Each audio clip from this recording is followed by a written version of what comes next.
Iran imeendelea kuishambulia Israel kwa kutumia makombora ya ballistic, ambapo katika tukio la usiku wa Alhamisi Aprili 2 mwaka 2026, kombora moja lilipiga moja kwa moja katika mji wa Petah Tikva ulioko katikati mwa Israel karibu na eneo la viwanda.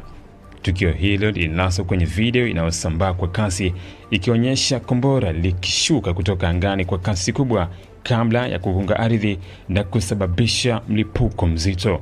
Mlipuko huo uliambatana na wimbi kubwa la mshtuko lililotapakaa kwa umbali mkubwa na kusababisha uharibifu katika majengo yaliyokuwa jirani. Dirisha za majengo ya viwanda zilipasuka vipande, baadhi ya milango iling'oka na miundombinu mingine ilipata nyufa kutokana na nguvu ya mlipuko huo. Moshi mzito